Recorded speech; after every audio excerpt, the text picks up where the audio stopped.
Irmãos, os irmãos sabem que eu tenho o costume de dividir os sermões em 3 pontos, sempre.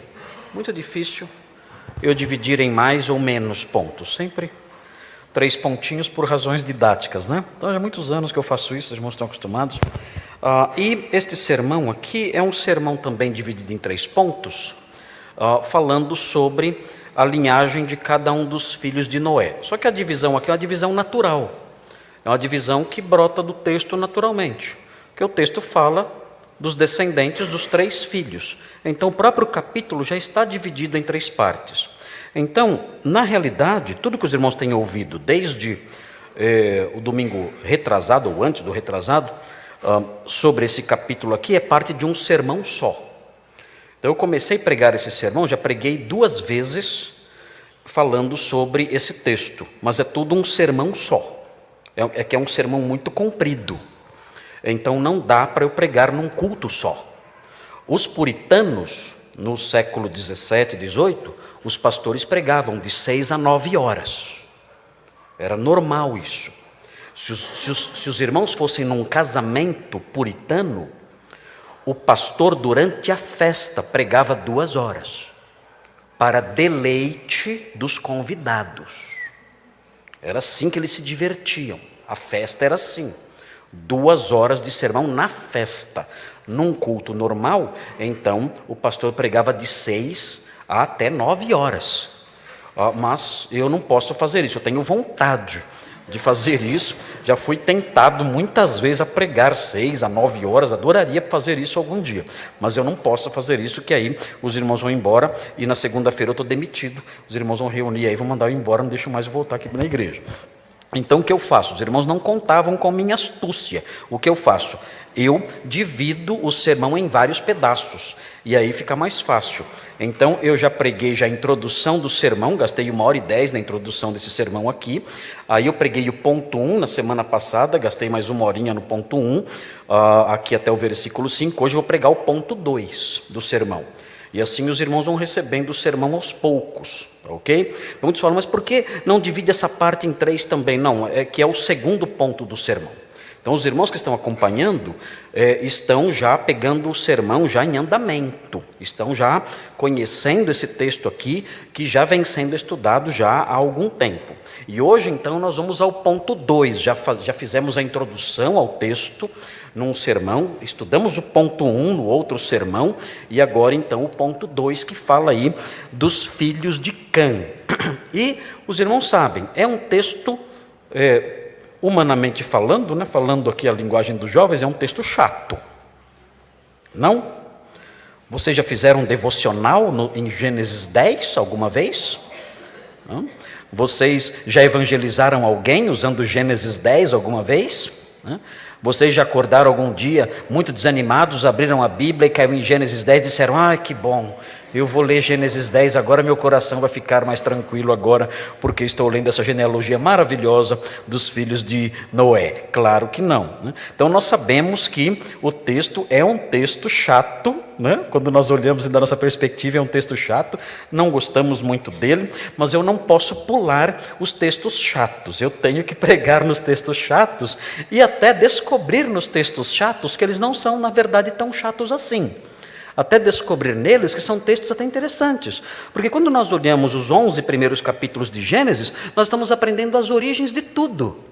E aqui no capítulo 10 nós temos inclusive as origens das nações. O que significa Gênesis, se não origens? Nós estamos vendo então as origens de tudo.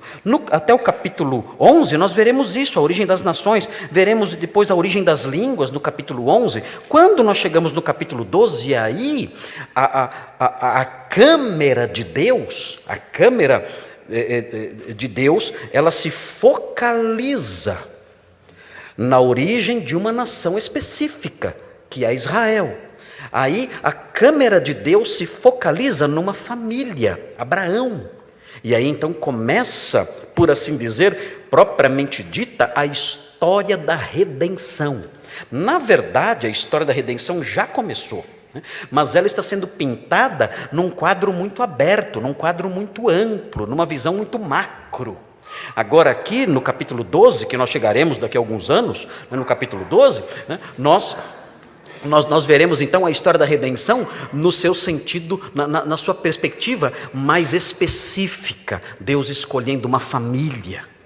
E aquela família então tendo a sua história sendo desenvolvida ali com o objetivo de Deus um dia trazer o Messias ao mundo. Então nós estamos vendo aqui na verdade uma espécie de evangelho embrionário. Estamos vendo o modo como tudo isso depois aflora na redenção em Cristo por meio da cruz. Mas nós temos que passar pelo capítulo 10, eu não posso pular. Eu sei de pastores que ficam pulando quando não gostam do texto. Eu lembro de um pastor arminiano que tinha lá em São José dos Campos, ele estava pregando em Romanos. Coitado, a tortura de um pastor arminiano é pregar em Romanos, né? Se você é arminiano, pregue em qualquer livro, menos em Romanos, né? Mas ele escolheu pregar em Romanos, e ele começou a pregar em Romanos. Quando chegou no capítulo 7, ele pulou para o 10. Porque ele falou que a igreja não poderia entender muito bem o capítulo 8, capítulo 9, né? Depois chegou no 11, para desespero dele, então pulou para o 12, né? Aí tem um alívio maior o 12, porque já questões práticas, questões vivenciais, não tem que lidar com doutrina pesada, né? Mas ele foi picotando, foi um pregador canguru, né? Saltitando pelo texto, pulando os capítulos que eram chatos para ele, né?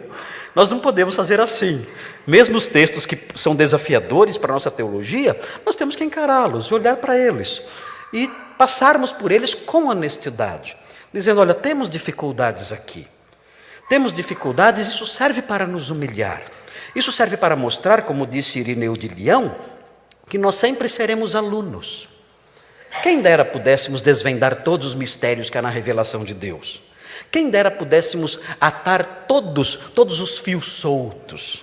Quem dera pudéssemos desatar todos os nós que muitas vezes se configuram aqui à nossa frente em alguns novelinhos, né? Embolados, e que nós não sabemos como lidar com eles. Quem dera pudéssemos lidar com todos eles, desfazer todos eles, né? Seria muito fácil isso para nós, mas o Senhor não quis assim. Nós temos que nos deparar com textos difíceis, textos pesados, textos que trazem coisas que nós não entendemos, para que nós saibamos o nosso lugar. Nós somos alunos, sempre. Sempre seremos alunos. Nós temos um mestre que sabe tudo. Um dia estaremos com ele. E aí todos os novelos serão desfeitos. Todos os nós serão desfeitos. Todas as pontas soltas serão unidas. Mas por enquanto, nós temos que caminhar através da Bíblia, tendo algumas questões que nós não sabemos resolver. Um dia lá no céu, teremos todo o tempo do mundo para aprendermos e conhecermos mais e mais a verdade. Será um tempo maravilhoso lá. Lá os sermões não terão 1 hora, nem 40 minutos. Lá serão milênios de sermões, né? Quem não gosta de sermão, sinto muito. Então, vai ter que ir para o inferno, porque lá no inferno não tem sermão. Então, pensa bem se você quer ser crente mesmo, porque no céu vai aprender muito, é muito sermão no céu, muitas lições teológicas no céu, crescendo. A Bíblia fala que a vida eterna é conhecer a Deus. Então, conheceremos a Deus eternamente ali ao lado do nosso Senhor. Muito bem, irmãos, o que os irmãos têm aqui no segundo ponto, o segundo ponto, ele abrange, evidentemente, na sua divisão natural do capítulo 10, o segundo ponto, a linhagem de Cã, abrange os versículos 6 a 20. Os irmãos devem se lembrar que Cã é o filho de Noé que se envolveu naquele episódio vergonhoso. Noé se embebedou, Noé plantou uma vinha e bebeu. E, tendo bebido, se embriagou. Muitos dizem, Noé não sabia o que estava fazendo porque ele não conhecia o poder do vinho. Ele descobriu ali, sem querer, ele descobriu que suco da uva deixava bêbado. E então tentam aí talvez desculpar Noé, porque de fato Noé é um santo, além de Enoque, só Noé é dito que era um homem que andava com Deus. Mas eu acho que essa desculpa não cola para Noé, porque o Senhor Jesus disse que nos dias de Noé as pessoas faziam o quê? Comiam e bebiam. Bebiam o quê? Dole? Claro que não. O que elas bebiam nos dias de Noé? A única outra bebida além da água era o vinho. Então, certamente, Noé conhecia muito bem o vinho, sim. E ele plantou uma vinha querendo tomar ali alguns golinhos de vinho e exagerou. O que mostra que os homens de Deus, eles tropeçam. Nós não temos santos. Nós não temos no meio evangélico, no meio cristão genuíno, nós não temos homens canonizados. Não temos grandes heróis, exemplos de santidade, nós não temos isso. Todos os nossos heróis são heróis marcados muitas vezes por falhas, por tropeços. E nós sabemos que Noé, um homem santo, ele tropeçou. E Cã, nós aprendemos, Cã, ele zombou do seu pai. Ele viu a nudez do seu pai e zombou do seu pai e foi falar para os seus irmãos de modo escarnecedor. Ele escarneceu do seu pai. E seus irmãos, Sem e Jafé, quando souberam da história, eles colocaram uma capa nas costas e entraram andando de costas, o rosto virado, e cobriram então o seu pai, a nudez do seu pai, para não contemplar a nudez do seu pai, porque seria muito humilhante para aquele homem, como seria humilhante para qualquer pessoa hoje isso. Ter a sua nudez exposta. Então, quando Noé despertou da sua embriaguez, ele amaldiçoou Canaã, filho de Cã. Ele amaldiçoou o seu neto. Então nós temos aqui, nesta linhagem dos versículos 6 a 20, nós temos a linhagem do filho caçula de Noé. Nós sabemos que é o mais novo. Como é que nós sabemos que ele é o mais novo? Porque no capítulo 9, o escritor diz assim: quando Noé despertou do vinho e soube o que lhe fizera o filho mais moço. Então o texto bíblico diz que Cã era o filho caçula. E aí então vem o texto de Noé em que ele amaldiçoa, por assim dizer, ele faz uma oração, uma poesia oração, em que ele fala do destino triste aí de Canaã. Nós temos aqui então a genealogia do filho mais moço, que foi o filho que trouxe essa angústia e essa vergonha para Noé. E é interessante notar que estes descendentes de Noé, é curioso observar, são descendentes que parece que trouxeram em si uma disposição para imitar o seu ancestral. Nós temos visto isso no livro de Gênesis. Nós temos notado no livro de Gênesis, algumas vezes eu tenho falado para os irmãos e comentado com os irmãos aqui, a grande força, o grande poder, a grande influência moral de uma família. Os filhos tendem a imitar os seus pais. Então, nós temos uma responsabilidade muito grande em relação às gerações vindouras. Porque existe uma forte possibilidade, uma grande possibilidade de nós colocarmos marcas nos nossos filhos que permaneçam ali indelevelmente. Eles acabem por nos imitar e por reproduzir o nosso comportamento. É claro que isso não é uma regra fixa.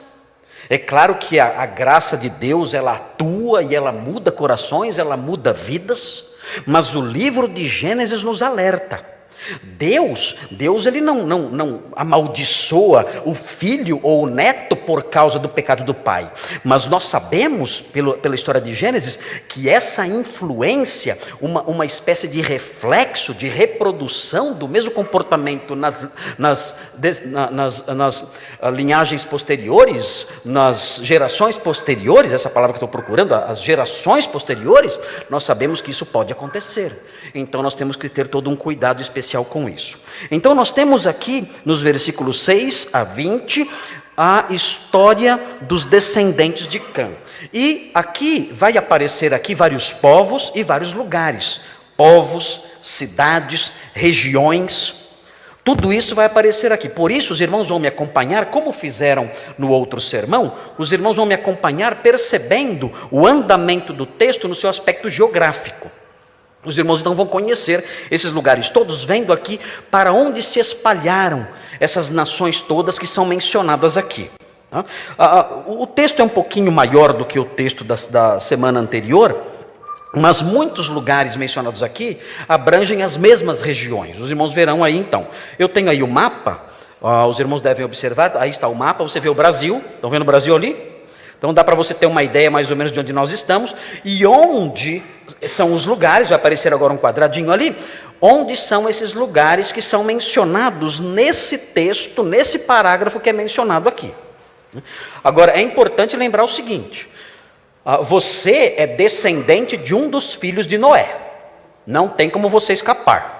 De um dos filhos você é. Vai falar, eu não quero ser filho do cão. Não, você não é o filho do cão, né? Você pode ser um descendente de qualquer deles. Isso, note bem, lembrem-se que o Senhor Jesus, na sua graça, depois da sua ressurreição, ele compareceu ali, ressurreto, diante dos discípulos, e disse: ide fazer discípulos de todas as nações. Isso engloba esse quadradinho que os irmãos estão vendo aí.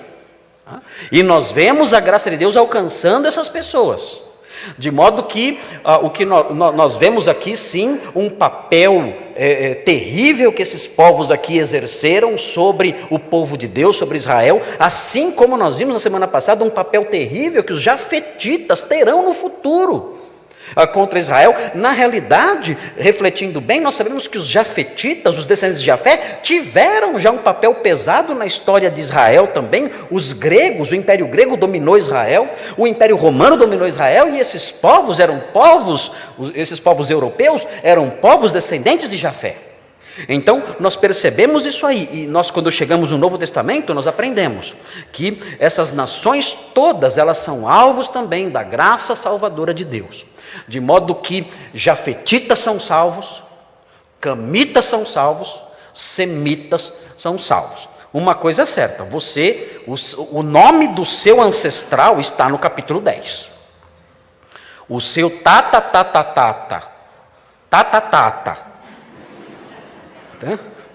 tataravô, o nome dele está aqui.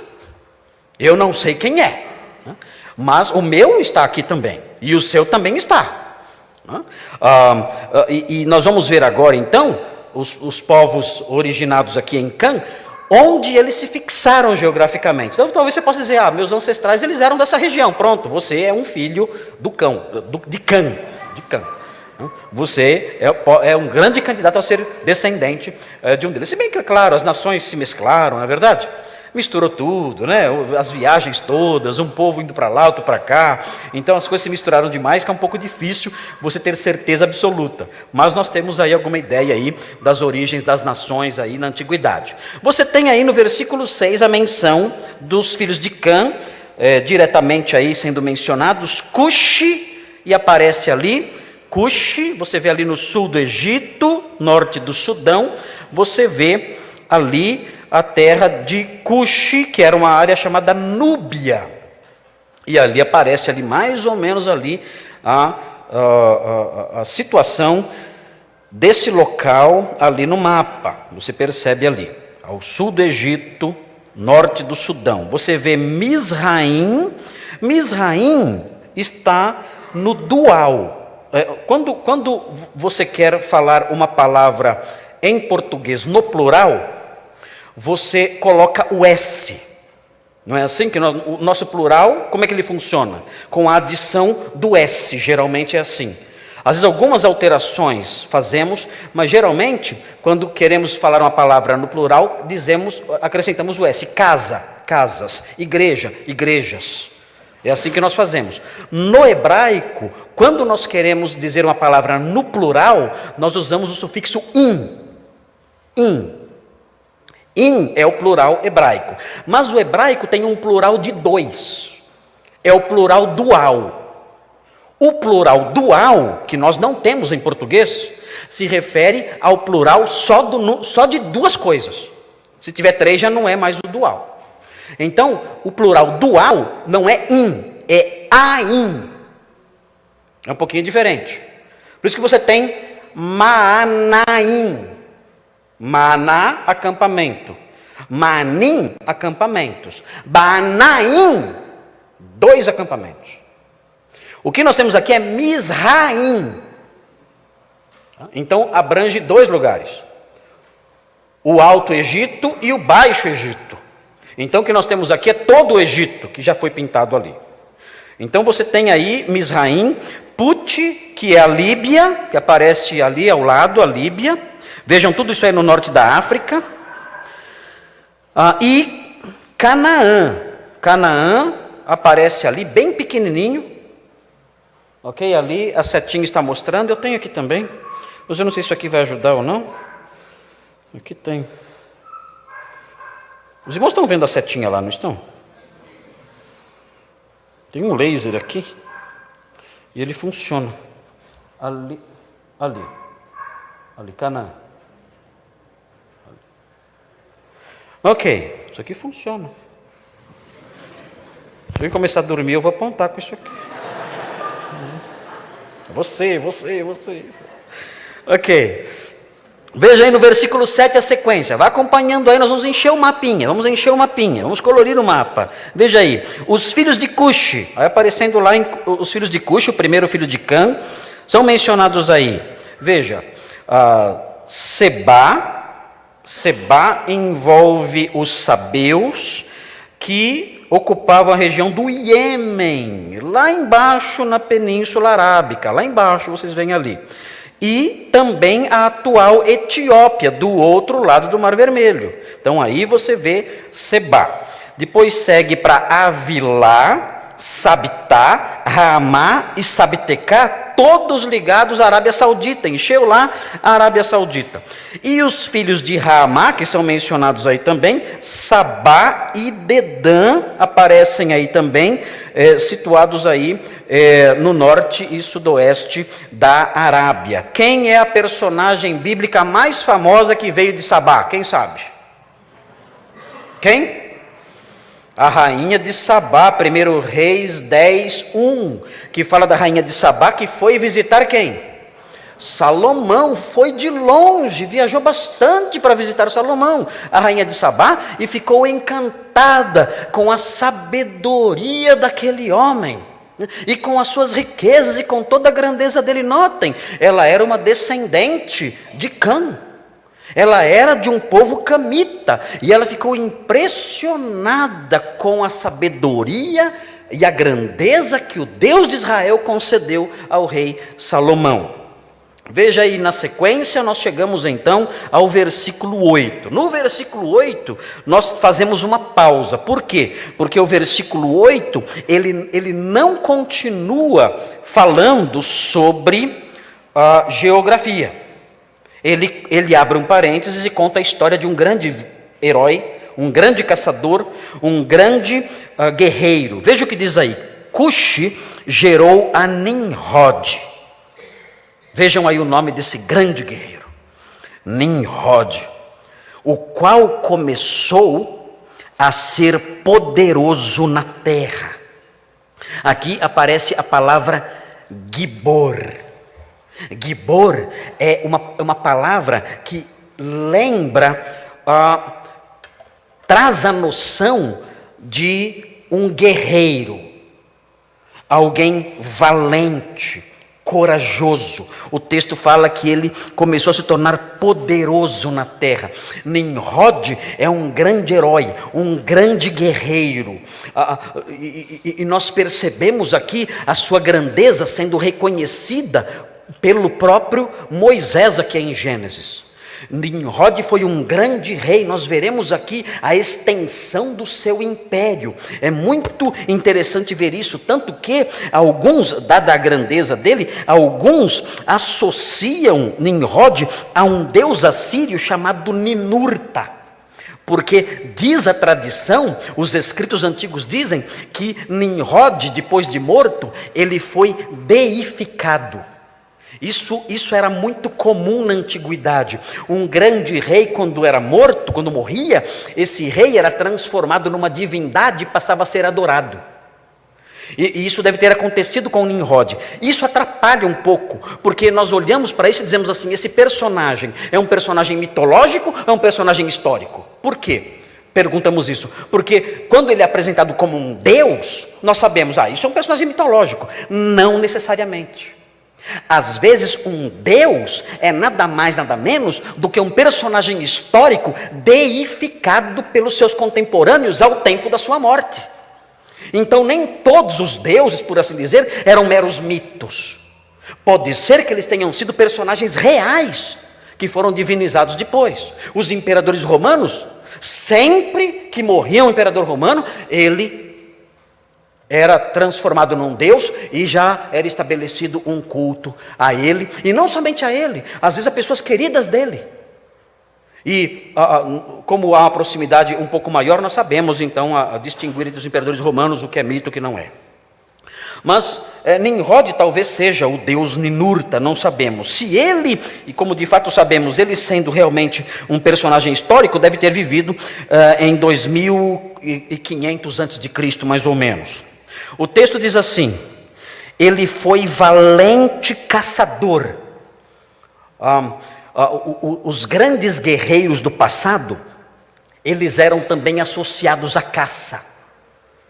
Eram pessoas eram guerreiros extremamente fortes e hábeis, com uma grande capacidade para a caça e para a guerra. Os deuses, geralmente, que eram caçadores, eram também guerreiros. E Nimrod foi um grande guerreiro, um grande caçador. As pessoas o admiravam por causa disso. Aqui, novamente, quando o texto fala, ele foi valente caçador diante do Senhor, mais uma vez, aparece a palavra Gibor, um valente, um poderoso, um guerreiro. Ele foi alguém assim. E o texto prossegue: e daí dizer-se, ele foi um grande caçador diante do Senhor, daí dizer-se como Nimrod, poderoso caçador diante do Senhor. Nós não temos outras informações sobre Nimrod, mas nós temos uma tradição antiga que olha para Nimrod e o vê com maus olhos.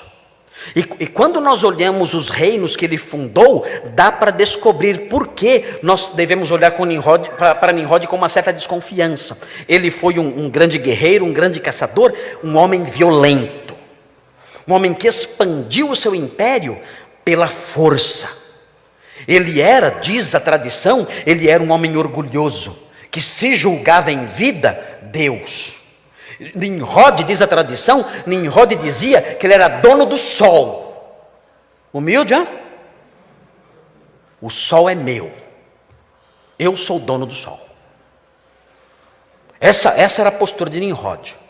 Ele era um rei guerreiro, extremamente orgulhoso, terrível esse homem. Veja, eu vou ler para vocês aqui uma declaração do Talmud babilônico acerca de Nimrod. Dizem aqui, os escritos rabínicos, dizem que o nome Nimrod vem do verbo hebraico marad, que significa rebelar. O nome Nimrod está ligado à rebelião.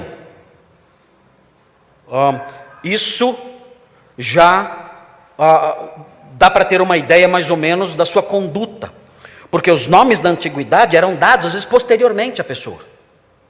Às vezes o nome mais conhecido do indivíduo era dado posteriormente, em função do seu comportamento.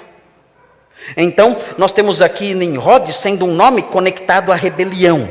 E aí o Talmud babilônico diz assim: então, por que foi ele chamado de Nimrod? E o Talmud responde: porque incitou todo o mundo a se rebelar contra a soberania de Deus. Esse foi Nimrod. Os irmãos, eu tenho falado para os irmãos bastante sobre um escritor judeu que é contemporâneo de Jesus, ou melhor, contemporâneo do apóstolo Paulo, viveu no 1º século. O nome dele é Flávio Josefo. Eu já falei bastante para os irmãos desse personagem, desse escritor, Flávio Josefo, que foi uma das testemunhas oculares da queda de Jerusalém no ano 70. Então, Flávio Josefo é um escritor muito útil para os estudiosos do Novo Testamento, da história antiga, porque ele foi testemunha ocular dessas coisas. E quando nós lemos os escritos de Flávio Josefo, nós aprendemos muito. E aprendemos muito, inclusive, da visão teológica, histórica dos homens daqueles dias. Flávio Josefo escreveu o livro Guerras dos Judeus, que é onde ele fala sobre o cerco de Jerusalém e a queda de Jerusalém. Os irmãos não podem deixar de ler esse livro. É um livro extraordinário. Guerras dos Judeus. Compre no Kindle, é baratinho. Você compra R$2 e você lê. É maravilhosa a descrição de Flávio Josefo acerca das guerras dos judeus contra os romanos naquela época. É muito instrutivo isso, irmãos, vão entender o primeiro século, como funcionavam os partidos políticos dos dias de Jesus. É muito interessante isso, nós não podemos deixar de ler um livro como esse. E Flávio Josefo também escreveu as Antiguidades Judaicas, falando sobre o Antigo Testamento. Então nós conseguimos perceber qual era a visão que os judeus dos dias de Jesus tinham sobre os episódios do Antigo Testamento. E ele fala, Flávio Josefo nas Antiguidades dos Judeus, ele fala sobre Nimrod. Veja o que ele diz, olha o que ele fala sobre Nimrod. Ele fala assim: pouco a pouco, Nimrod transformou o estado de coisas numa tirania. Nimrod foi um tirano, sustentando, diz Josefo, que a única maneira de afastar os homens do temor de Deus era fazê-los continuamente dependentes do seu próprio poder. Diz: não dependam de Deus, dependam de mim. Não se curvem ao poder de Deus, se curvem ao meu poder. Não dependam dele, dependam de mim. Era assim que Nimrod incitava as pessoas a se rebelarem contra Deus. E aí Flávio Josefo continua: ele ameaçou vingar-se de Deus. Por quê? Ele diz aqui, Flávio Josefo, ele ameaçou vingar-se de Deus se este quisesse novamente inundar a terra.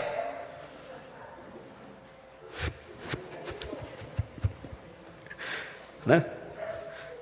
Eu determino, você não vai mais inundar a terra. Esse Nimrod aqui deve ser da Igreja Universal do Reino de Deus, não é possível. Porque o grau de autoridade que ele reivindica aqui de ter sobre os céus é insano. Eu não tenho a menor noção de quem ele é. E ele diz, ele ameaçou se vingar de Deus se Deus quisesse novamente inundar a terra, porque construiria uma torre mais alta do que poderia ser atingida pela água e vingaria a destruição de seus antepassados. Construiria uma torre bem alta e diria: manda o dilúvio agora, quero ver afogar a gente aqui. Esse era o Nimrod, de acordo com a visão dos judeus do século I, aqui transcrita aqui pelo Flávio Josefo nas Antiguidades dos Judeus. O povo ansioso por seguir este conselho, claro, né? Quem não quer desafiar Deus, né? Quem não quer mandar em Deus? O povo ansioso por seguir este conselho, achando ser escravidão submeter-se a Deus, empreendeu construir a torre. E ela subiu com rapidez, além de todas as expectativas. Que torre é essa? Torre de Babel, que vem logo no capítulo seguinte. Então Flávio Josefo diria, a Bíblia não fala isso, mas Flávio Josefo está dizendo que o grande líder da construção de Babel foi quem? Nimrod. A Bíblia fala isso? A Bíblia não diz isso. Mas os judeus dos dias ali do primeiro século, dos dias dos apóstolos, criam nisso. Nimrod foi o líder de Babel. E realmente o reino que ele estabeleceu abrange Babel. Vejam aí, na sequência, o versículo 10. A tradição diz que Deus matou Nimrod. E o povo então que o seguia ficou decepcionado e o transformou numa entidade divina. Superstições do passado. Vejam aqui, versículo 10, como parece que essa concepção dos judeus do primeiro século faz sentido acerca aí da Torre de Babel. Vejam, o princípio do seu reino foi Babel. Quando fala o princípio do seu reino, está dizendo que os centros do seu poder envolvem Babel, Ereque, Acade e Calné, na terra de Sinar. São cidades que ele fundou. Você vê aí no mapa, acho que apareceu já mostrou aí? Já apareceu? Já apareceu aí. Babel, Ereque, Acade e Calné, na terra de Sinar. Essas cidades todas ficavam na Mesopotâmia, na parte centro-sul da Mesopotâmia, onde hoje é o Iraque. Onde hoje é o Iraque, na parte centro-sul, descendo, indo na direção do Golfo Pérsico, vocês vêm ali, deixa eu mostrar aqui para vocês, com o meu super laser, onde está ali, aqui vocês veem aqui o Golfo Pérsico aqui, e aí, essa região aqui é uma região que fica na Mesopotâmia. A Mesopotâmia você tem, por que chama Mesopotâmia? Porque pótamos significa rio, e meso significa no meio, entre. Então é uma região entre dois rios, Mesopotâmia, fica entre dois rios, o rio Eufrates, que está olhando aqui, fica do seu lado esquerdo, ali o rio Eufrates aqui, ele segue aqui, e o rio Tigre, que não dá para ver, ele segue nessa direção aqui. Entre o rio Tigre e o rio Eufrates, no meio, entre eles, entre esses dois pótamos, então temos ali a Mesopotâmia. O reino de Nimrod começou aí, na Mesopotâmia, onde hoje é o Iraque. Por isso tem o hipopótamo. O que é o hipopótamo? O que é? É o cavalo do rio. O cavalo do pótamo, do rio. Então o hipopótamo é o cavalo do rio. Quem quiser andar a cavalo, pode também tentar andar no hipopótamo. Eu não aconselho. Muito bem, continuando aqui, veja o que diz o versículo 11, estamos caminhando, daquela terra, está chato isso? Está dando para acompanhar? Estamos formando aqui a geografia do capítulo 10, segura aí, não se distraia, estamos aprendendo, veja o que diz, daquela terra, ali de Sinar, onde nós mostramos na Mesopotâmia, saiu ele para a Síria, ele começou a subir na Mesopotâmia, indo para o norte, ele saiu para a Síria e edificou Nínive, que os irmãos conhecem muito bem. As ruínas de Nínive ainda estão lá. Nínive fica na margem na margem direita do rio Tigre. Ficam as ruínas de Nínive. Qual é o profeta famosíssimo que foi enviado para Nínive e disse: não vou? Jonas, o profeta mais indigesto do Antigo Testamento. Ele falou: eu vou para Tarsis, para outro lado, para a Espanha, mas eu não vou para Nínive, porque é uma cidade muito cruel, Nínive. Os ninivitas eram assassinos terríveis, porque o seu ancestral era assim. Em Nínive, eu já disse para os irmãos, em Nínive, os capitães, os generais, os guerreiros competiam para ver quem fazia pirâmide de cabeça maior. Era assim. Se você fosse visitar Nínive, você ia tirar uma selfie ao lado na frente de uma pirâmide de cabeças, porque eles mediam a sua coragem e o seu poder, os generais, fazendo pirâmides ali de cabeças, mostrando quantos mataram, e dizendo: a minha pirâmide é maior do que a sua. Então, por isso Jonas falou: não, eu não vou para Nínive, eu vou embora para outro lugar. E Nínive então fica famosa, conhecida na Bíblia, por causa disso. Nós aprendemos em Jonas que toda a cidade se converteu. Isso é simplesmente extraordinário. Qualquer um. A gente esperava se converter, mas Nínive é dizer que os gaviões da Fiel viraram uma igreja. Não entra na cabeça da gente uma coisa dessas? O quê?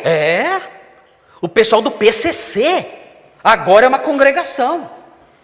Primeira congregação cristã, não é mais primeiro comando da capital, não. Você fala: o quê? Isso é impossível. Sim, isso aconteceu. Nínive se converteu. Nínive inteira, conversão em massa. mostrando aí a graça de Deus estendendo o seu favor para camitas da pior qualidade, assassinos cruéis. Nós vemos a graça de Deus aflorando em Jonas de maneira fantástica quando nós conhecemos a cidade de Nínive. E as ruínas estão lá ainda hoje. E os irmãos podem, quem sabe até, num futuro aí, fazer turismo lá no Iraque, conhecer as ruínas de Nínive ali, a margem oriental do rio Tigre. O texto caminha, nós estamos aí, o texto fala sobre Reobote-ir e Calá. Reobote-ir não sabemos o que é, podem ser praças, significa lugares abertos. Pode ser as praças de Nínive ou de outras cidades, e também a cidade de Calá, não há nenhuma escavação, mas a cidade de Calá ficava a 30 quilômetros ao sul de Nínive. Olhando para o versículo 12... Entre Nínive e Calá, a grande cidade de Rezém, que também nós não temos informações sobre essa cidade, se situava ali entre essas cidades. O texto prossegue e volta para Misraim. Misraim aí, no versículo 13. Misraim, nós voltamos então para o Egito. E aí são mencionados Ludim, Anamim, Leabim e Naftuim, povos que viveram todos no Egito, aparecem ali, acho que estão aparecendo ali, né? Estão aparecendo ali. Sim, aparecem ali, você vê ali esses povos mencionados aí, são os povos que eu mencionei aqui no versículo 13. Aí vem o versículo 14, Patrussim e Casluim, de onde saíram os filisteus. Patrussim é no Egito, no sul do Egito. Casluim, nós não sabemos onde é. Mas Caftorim, Caftorim são os povos, né? O nome do local é Caftor.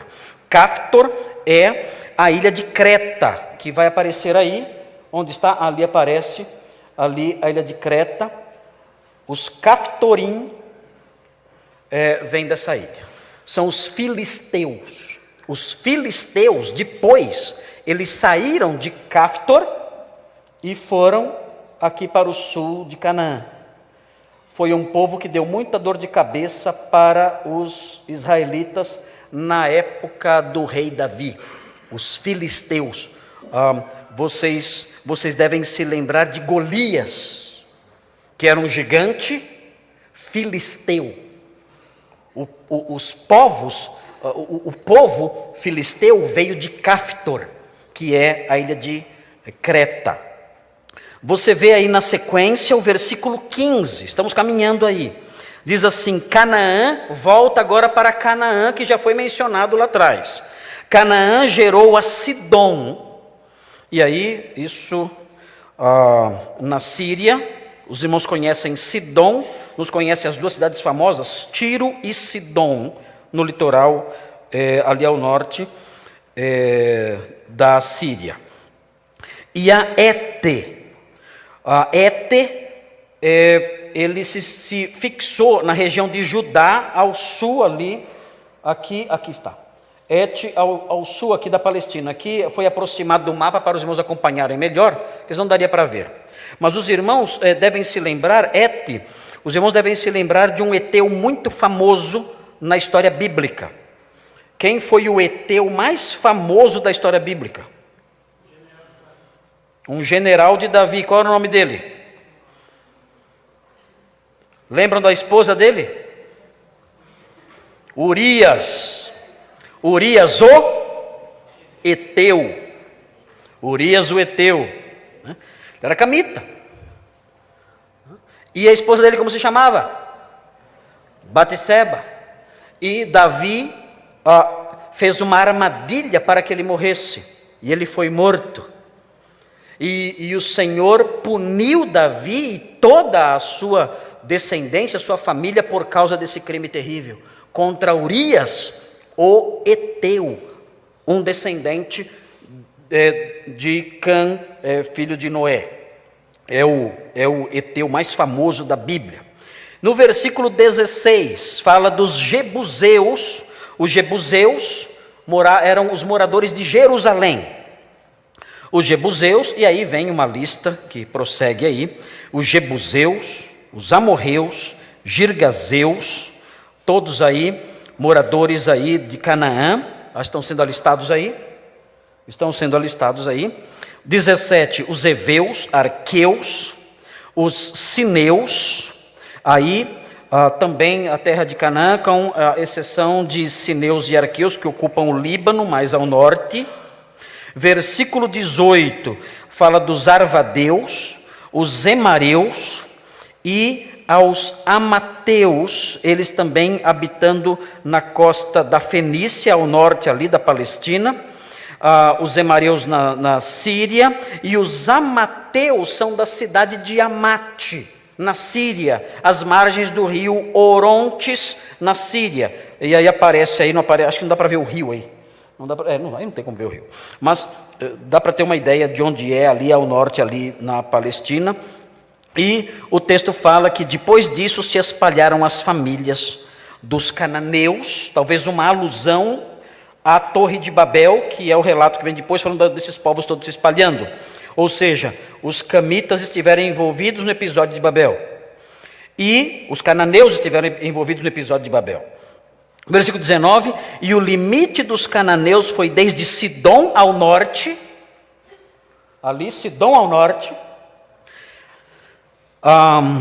indo para Gerar até Gaza, então desce de Sidom, desce até Gerar e Gaza, aqui Gaza, uma das cidades dos filisteus, dos futuros filisteus, né? São as cidades da Pentápolis, Gaza é uma delas, tem Gaza, Ecrom, Gate, Asdod, né?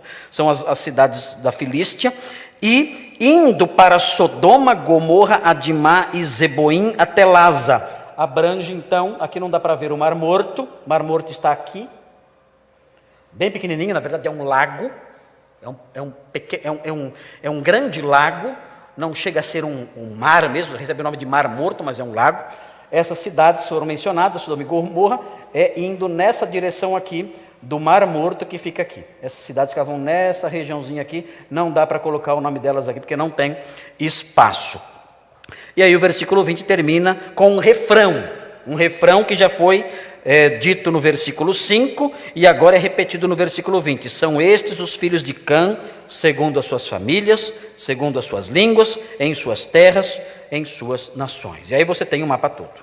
Aparece aí está os descendentes do filho mais jovem de Noé. Você pode ver também aí no mapa, mostrando agora, os filhos de Jafé e os filhos de Cã.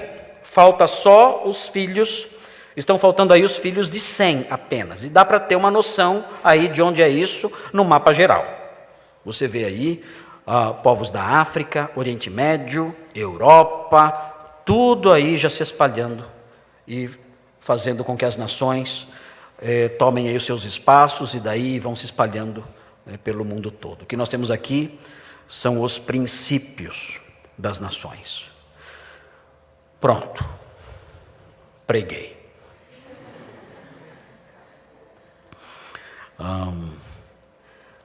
Nós olhamos isso tudo, né? E, Senhor, né? O que a sua palavra quer me falar, né? Esse texto é tão inspirado por Deus quanto João 3,16. Né? É tão palavra de Deus quanto qualquer outro versículo que nós lemos. Né? Senhor, o que o Senhor pode nos ensinar acerca dessas coisas? Né? O que podemos aprender acerca disso? Irmãos, eu creio que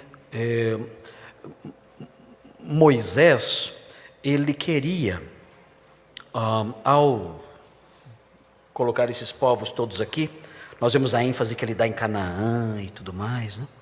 Realçando essas coisas, falando até mais sobre Canaã do que sobre os outros descendentes de Cã. O que nós percebemos aqui é que parece que Moisés, ele quer incutir nos primeiros leitores de Gênesis algumas noções acerca dos seus inimigos. Olha, povo de Israel, vocês já conheceram O povo de Misraim. Vocês já conheceram os egípcios? Olha aqui eles aqui. Vocês já os conheceram. Vocês vão conhecer outros povos. Os cananeus, vocês vão conhecer. Moisés talvez não soubesse, mas o povo de Israel no futuro conheceria também os povos, os inimigos da Mesopotâmia, os babilônios, responsáveis pela deportação de Judá. Vocês conhecerão também, Moisés talvez não soubesse disso, mas eles conheceriam também a força dos assírios, que destruiu o reino do norte, as 10 tribos do reino do norte, levando essas tribos cativas e fazendo com que elas praticamente desaparecessem. E o que nós temos aqui então são informações que a palavra de Deus vai dando àqueles primeiros leitores acerca dos inimigos que eles tiveram e dos inimigos que eles tinham à sua frente. E até de inimigos que Moisés não desconfiava que eles teriam um dia. E isso deve nos trazer à mente algumas coisas. Nós temos que lembrar, irmãos, nós não podemos ser ingênuos. O povo de Deus sempre terá inimigos. Sempre. E se você quiser mudar isso, Tiago tem uma palavrinha para você. Se você quiser mudar essa inimizade em amizade, Tiago tem uma palavrinha para você. Ele diz: infiéis, adúlteros, vocês não sabem que a amizade do mundo é inimiga de Deus? Quem quiser ser amigo do mundo se tornará inimigo de Deus. O povo de Deus tem que saber, e parece que Moisés está mostrando isso para esses seus leitores. O povo de Deus tem que estar sempre consciente de que ele tem inimigos. Ele deve conhecer esses inimigos e ser cauteloso. Moisés está mostrando: veja as origens dos seus inimigos, veja o perfil deles, veja o padrão que eles seguem desde as origens, vejam os escrúpulos dessas pessoas desde o começo. Olhe para os seus ancestrais, olhe para os seus heróis, vejam que tipo de gente que é, e tenham cuidado. Nós não podemos ser ingênuos, nós temos inimigos.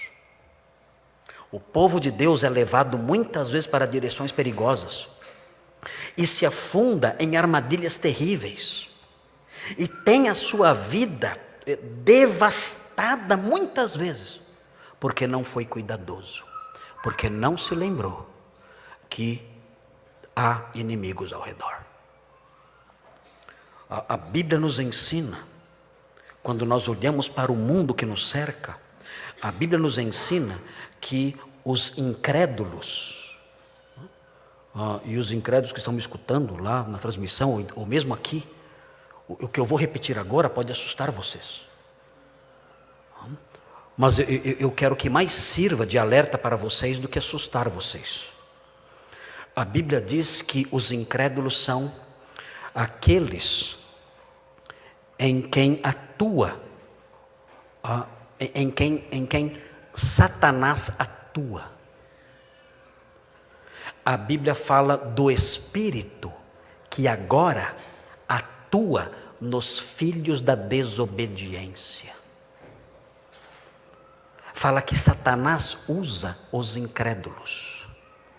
Ele é o Espírito que atua nos filhos da desobediência. Ele os usa, ele os influencia, ele os tem como instrumentos. Isso não significa que todo incrédulo está possuído pelo diabo, não é isso que eu estou dizendo. Isso significa que todo incrédulo pode ser nas mãos de Satanás um instrumento para ele realizar a sua obra. E Satanás pode usar um amigo seu, incrédulo, para se aproximar de você e minar a sua espiritualidade, minar a sua vida cristã.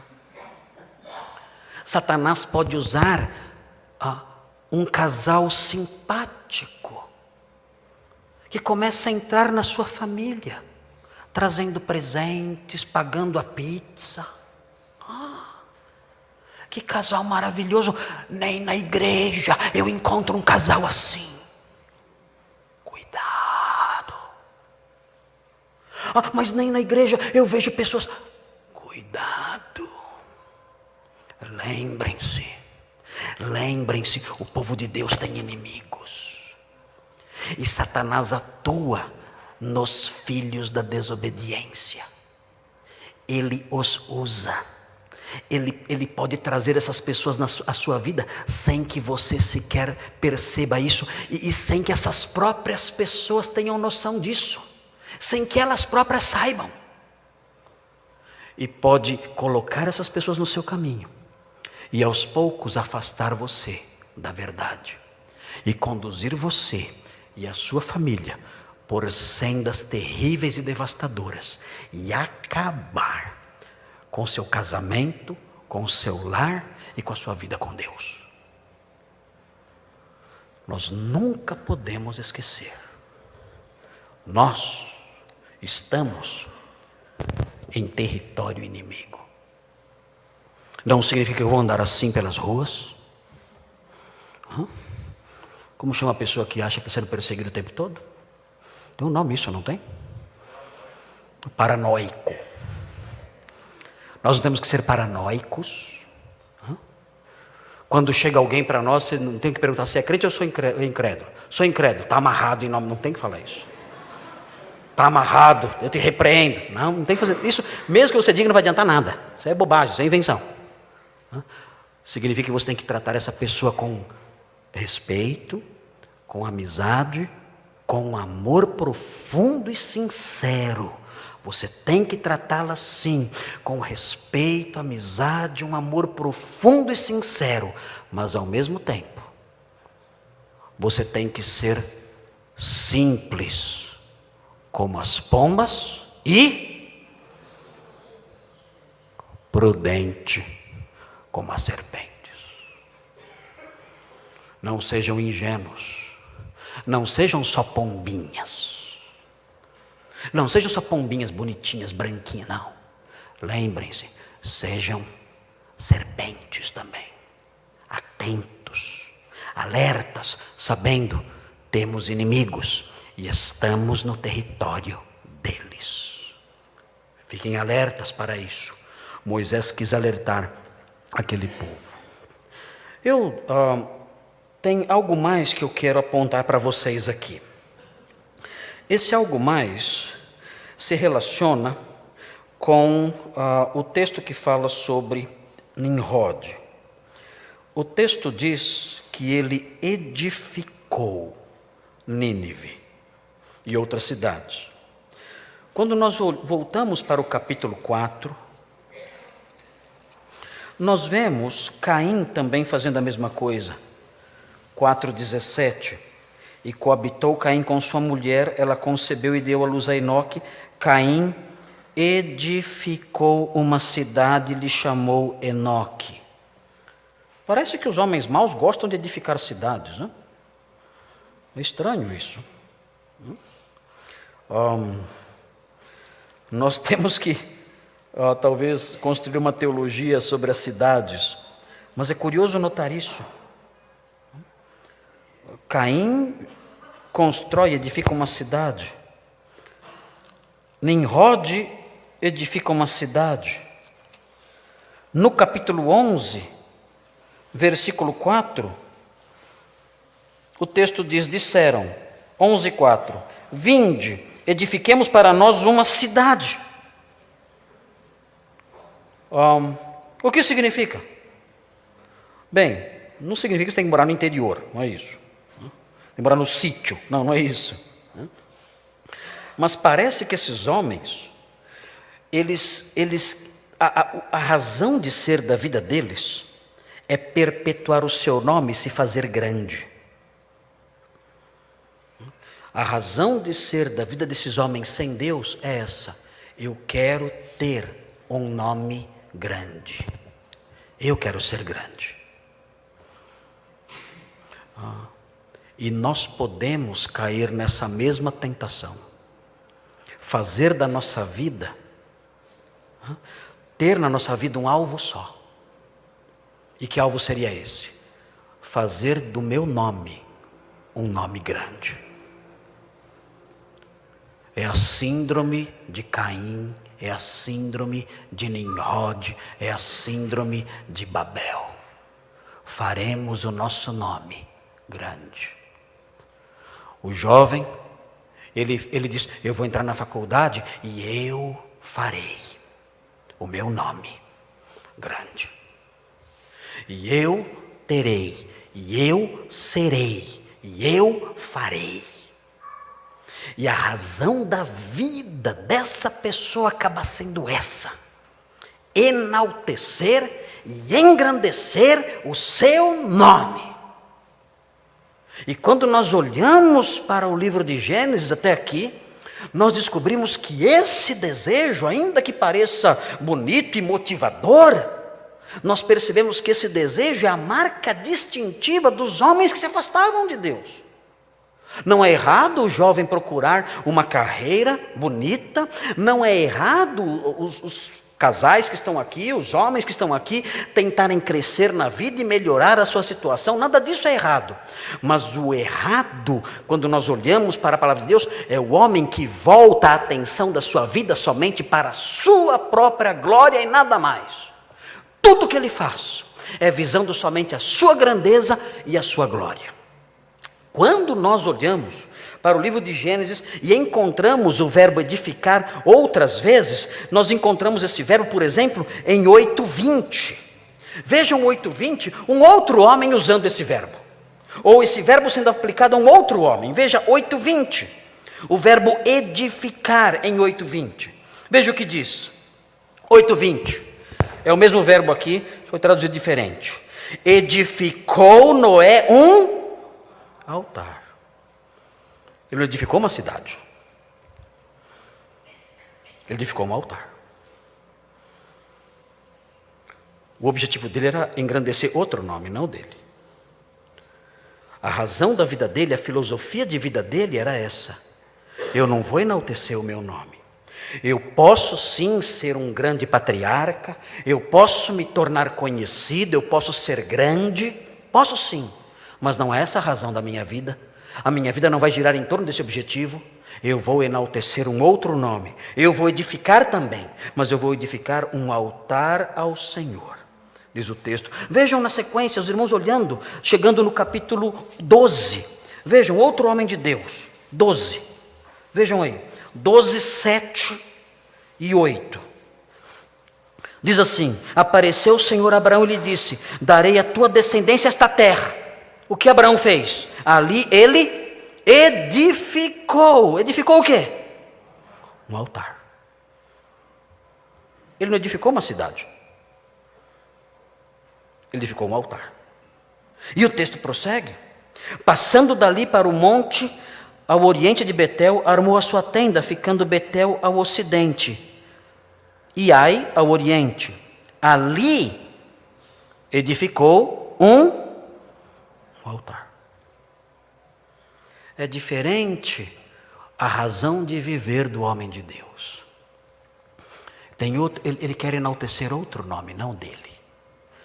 E os irmãos que estão me ouvindo, os jovens que estão me ouvindo, devem rever a sua filosofia de vida. Para quem eu vivo? Para quem eu vivo? Eu vivo para mim ou eu vivo para Ele? O apóstolo Paulo diz: Ele morreu por todos para que os que vivem não vivam mais para si mesmos, mas para aquele que por eles morreu e ressuscitou. E Jesus disse: se alguém quer vir após mim, negue-se a si mesmo. Tome cada dia a sua cruz e siga-me.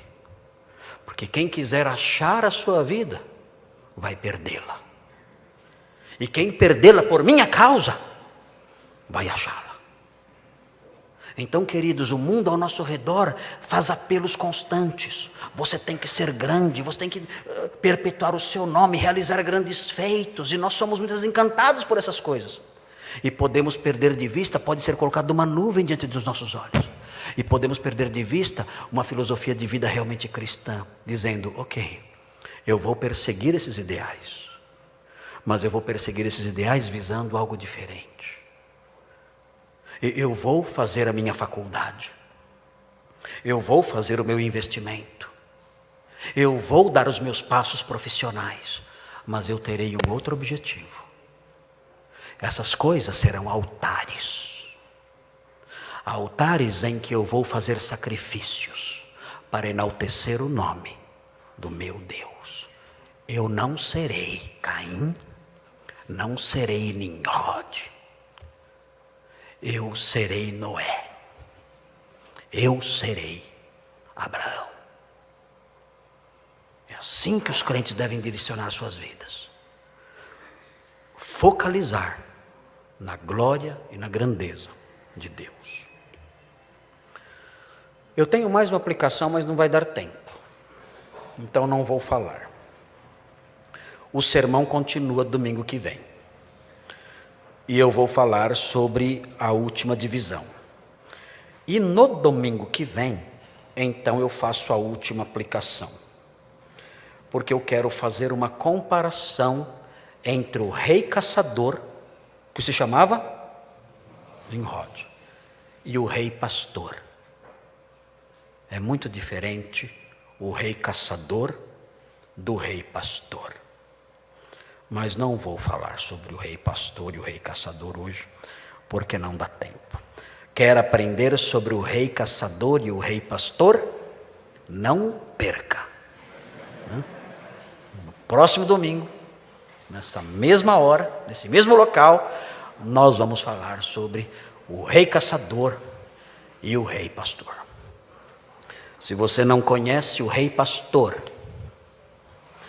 você deve se aproximar do Senhor Jesus, que é o rei pastor. E deve dizer: ah, Senhor, todos os reis que eu conheço são caçadores, devastadores, destruidores.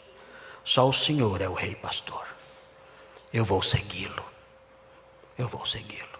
Diga ao Senhor hoje: você saia da cidade de Caim, saia da cidade de Nimrod, venha para os altares de Noé, venha para os altares de Abraão e diga ao rei pastor: rei pastor, sou seu servo, perdoa-me, perdoa-me, perdoa os meus pecados, meu rei, perdoa as minhas faltas, a minha rebelião. Eu tenho sido Nimrod, eu tenho sido rebelde, eu tenho trabalhado para construir o meu reino, o meu nome. Eu sou rebelde contra o Senhor, eu zombo da sua palavra, eu me afasto dela. Perdoa-me, meu rei, perdoa-me. Lava-me, rei da cruz. Lava-me, humilde rei que foi perpassado, transpassado pelos meus pecados. Lava-me e perdoa-me. Eu quero segui-lo agora. Eu quero construir altares na minha vida. Quero ser seu servo até o final. Ore a Ele hoje. Não vá embora. Não saia daqui. Não desligue o seu aparelho de TV sem fazer isso. Não faça isso. Se aproxime do rei, pastor, e diga: Senhor, perdoa-me. Quero servi-lo. Quero andar nos seus caminhos até o fim. Vamos orar. Senhor Deus, nós agradecemos ao Senhor por esse texto maravilhoso que estudamos. Obrigado porque o Senhor controla as nações. O Senhor é soberano e dirige os povos. Estabelece os seus limites e as suas épocas. O Senhor dirige tudo o que há. Muito obrigado por isso. Queremos suplicar, Santo Deus, que o Senhor visite o nosso coração com o seu favor especial, com a docilidade do seu Espírito, com a força da sua graça, com a violência doce da sua busca, a força suave da sua salvação, da sua redenção. Que o Senhor visite a cada um aqui e faça com que cada crente reconsidere a sua vida, para que passem a viver para enaltecer o seu nome, não a si mesmos. E aqueles que não são crentes, ó Deus, que hoje se prostrem,